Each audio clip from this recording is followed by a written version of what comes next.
Okay, chat. So, the filibuster. Let's talk about the filibuster. Now, one's in the chat if you think you know what the filibuster is. The filibuster. Not filibustering, but the filibuster. One's in the chat. One's in the chat. Give me ones in the chat if you think you know what the filibuster is. All right, we got 2 ones and a half. Okay, actually, the half is from Mysterion. So we got 1.5. All right, well, we got X-Tex with a 0. The standing one?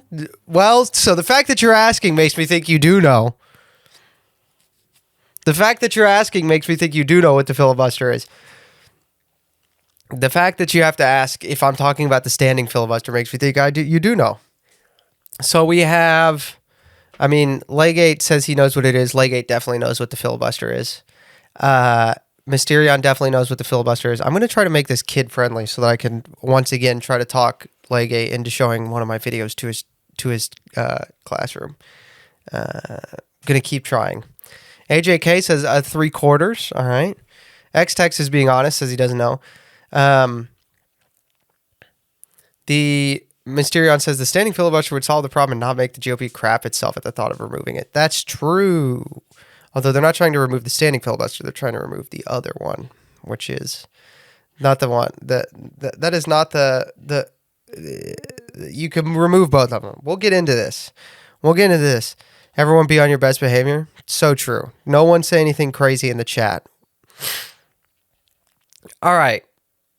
So, oh, wait, never mind. We can give up. I'm wearing a shirt with a Marlboro chevron on it. That's definitely not getting into a classroom. So here's what the filibuster actually is.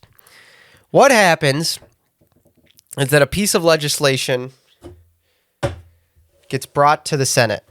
All right? Somebody brings a piece of legislation to the Senate, and they go, let's vote on some legislation. All right? Most people think that what happens is the next thing is that the bill goes over here. The next thing that happens is a vote. That's what most people think happens, right? But that's not what happens. That's not what happens. Actually, the next thing that happens is debate. There's debate. They debate. And during this debate, inside this debate,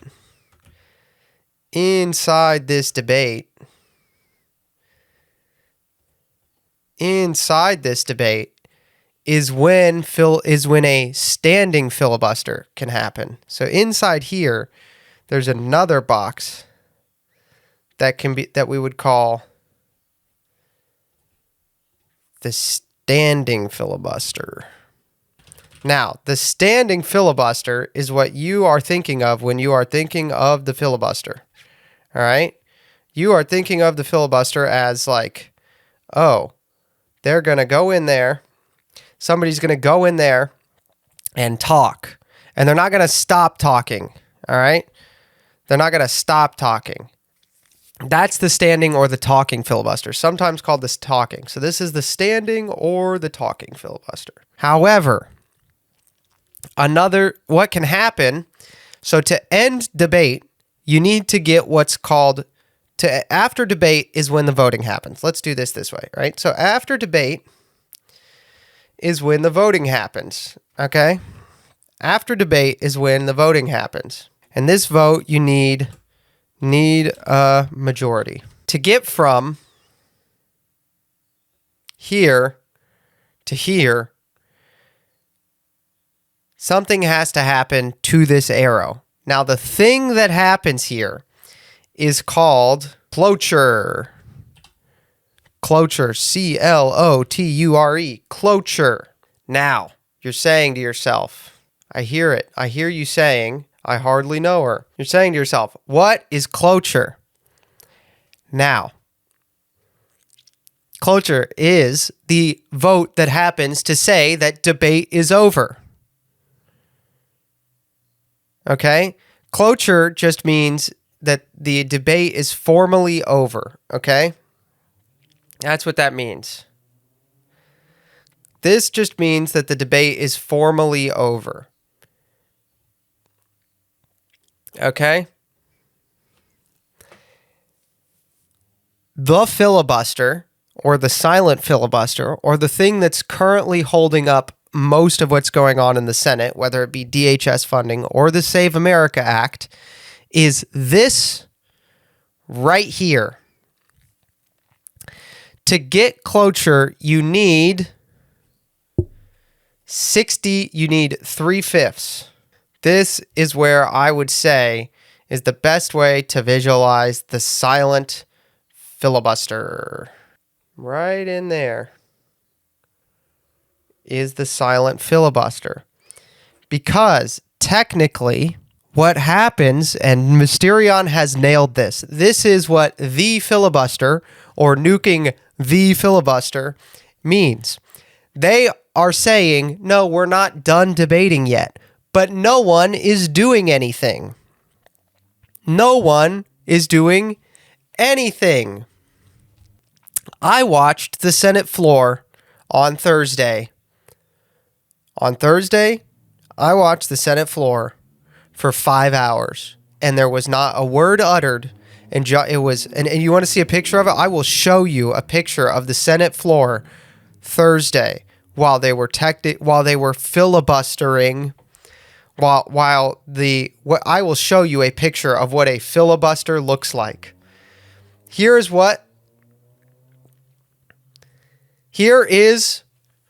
the Senate. Motion to invoke cloture on the motion to proceed to the consideration of H.R. 7147, the Consolidated Appropriations Act, upon reconsideration. This vote right here, you think, oh, why is that on screen? I thought you said that nothing was happening. At the time I took this screenshot,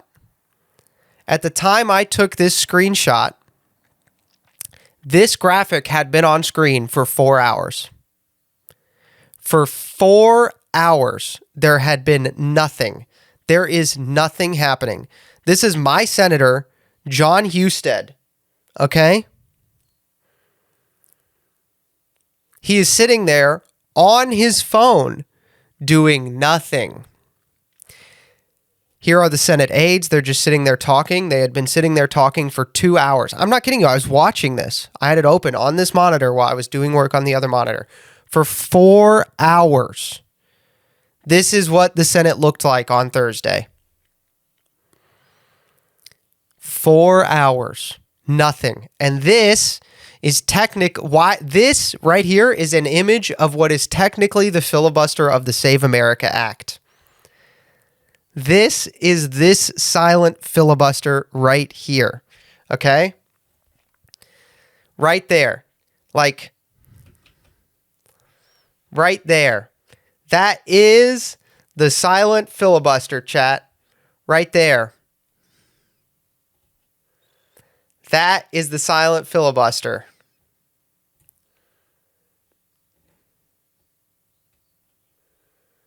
That right there is the image of the silent filibuster.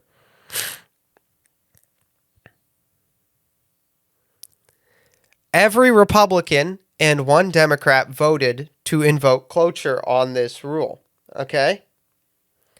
But you needed 60. So it didn't happen. So the filibuster was still happening. Now, this is the filibuster, okay? This is the filibuster. This right here, all of this is what a filibuster looks like, okay? This is what a filibuster looks like, okay? Has there always been a silent filibuster, or is this 1970s era politicking? So this is a good question. The filibuster didn't exist because cloture didn't exist, because debate didn't really exist, and you didn't need 60 votes. And originally you needed 67 votes. Actually, for a long time, there was no cloture motion, which meant you could just talk forever. Like, you could just keep talking. Woodrow Wilson came up with the cloture vote, I believe, during the First World War, because he wanted to fund some warships and they wouldn't let him do it. They just kept talking. So then he needed 67 for a really long time. And then they changed it to 60 in the 70s, but that's also when the silent filibuster was invented. So the 70s was when the silent filibuster kind of came around. And real talking filibusters are quite rare. Also, fun fact, Cory Booker did not filibuster. He just kept talking. There was no legislation on the floor. He was doing nothing. He was literally just talking for attention. Like, Cory Booker was literally just talking for attention, and even super liberal Wikipedia in its list of longest filibusters does not list Cory Booker because he wasn't filibustering. Cory Booker went for like 25 or 26 hours. So technically he talked for longer than Strom Thurmond, but there was no legislation pending, so it just doesn't count. The longest filibuster since the year 2000 is actually Ted Cruz on a CR, continuing resolution. So anyway, chat, what is nuking it, right? How do you nuke that thing? If I wanted to nuke the filibuster, how would I do that? Allow me to introduce you to Senate Rules 20 and 22. Let me introduce you to Senate Rules 20 and 22, chat. You would stop the silent filibuster. Now that you know what it is, you're like, that's stupid. We should definitely get rid of that. Let's do it. All they have to do is you could get rid of the silent filibuster and keep the talking one so that Democrats would be forced to actually talk, right? Why not do that? Okay, so Rule 22. He shall lay the motion before the Senate, direct the clerk to call the roll, and upon the ascertainment that a quorum is present, the presiding officer shall, without debate, submit to the Senate by a yea and nay vote the question, is it the sense of the Senate that the debate shall be brought to a close? And if that question shall be decided in the affirmative by 3/5 of the senators duly chosen and sworn, except on a measure or motion to amend the Senate rules, in which case the necessary affirmative vote shall be 2/3. Keep in mind, so it's 2/3 to change. Keep that in mind, chat.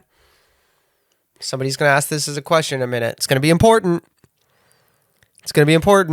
Present and voting, then said measure, motion, or other matter pending before the Senate or unfinished business shall be unfinished to the exclusion of all other business until disposed of. Thereafter, no senator shall be entitled to speak in all more than 1 hour on the measure, motion, or other matter pending before total of 30 hours, and then the vote is had. Okay, question is, how do you get through this? What is nuking the filibuster? Well, let me show you something. So this is the Congressional Record, Proceedings and Debates of the 113th Congress, first session. So this right here is when they say read things into the record, and you know how they keep the record? You can just go get it. Here it is. I went and got one. This is the record for the House and the Senate. So this is everything that happened in the House and the Senate that day, all written down that we can read. It's a daily newspaper. Pretty cool. Okay, so we're looking for the Millett nomination. So this is the Democrat Congress wanted to confirm this judge named Millett. And Mr. Harry Reid was the Senate Majority Leader at the time, okay? They vote. They got 57. And so they don't get cloture. That's weird. You didn't get cloture. You need 60 votes. They only got 57. What are we going to do about that? What are they going to do about that? What do you do about that? Well, you only got 57 votes. You need 60 to get cloture. Well, they just changed the rules. Said you only need 51 votes to get cloture. Now, here's the part where I suspect someone in chat will have a question. They changed the rules. You only need 51 votes to get cloture on judges other than Supreme Court judges.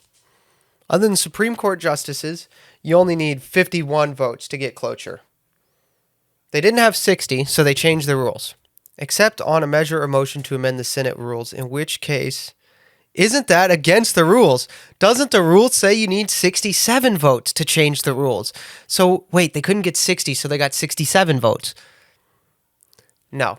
This is the part where I will introduce you to Rule 20. Senate Rule 20. A question of order may be raised at any stage of the proceedings except when the Senate is voting ascertainment, unless submitted to the Senate, shall be decided by the presiding officer with debate, subject to an appeal of the Senate. When an appeal is taken, any subsequent question of order which may arise before the decision of such appointment shall the presiding officer without debate, thereupon shall be held affirming the presiding officer may submit any question of order for the decision of the Senate.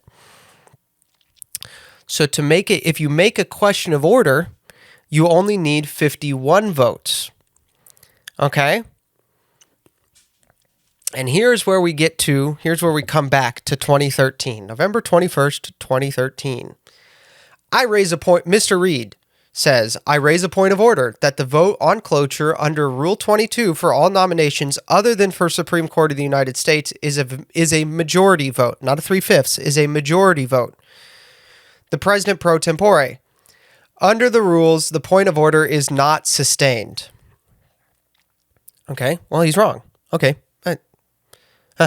Interesting. Moving on. Not moving on.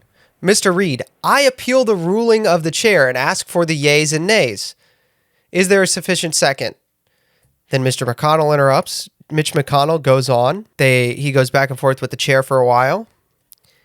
They go back and forth. Mr. Reed returns to, I ask for the yeas and nays. The President pro tempore, the yeas and nays are requested. Is there a sufficient second? There appears to be a sufficient second. The clerk will call the roll.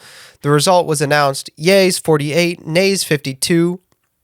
The President pro tempore, the decision of the chair is not sustained. McConnell asks for it again to try to overturn the overturning. It fails. The Senate sustains the decision of the chair. The majority leader, Mr. Reed, what is the pending question before the Senate?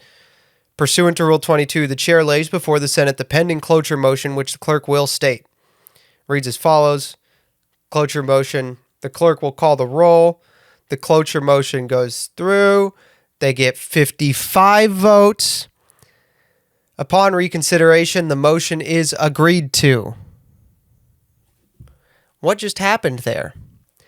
What happened is that the majority of the Senate agreed that where Senate Rule 22 says 3/5, that right here, where it says, by 3/5 of senators duly chosen,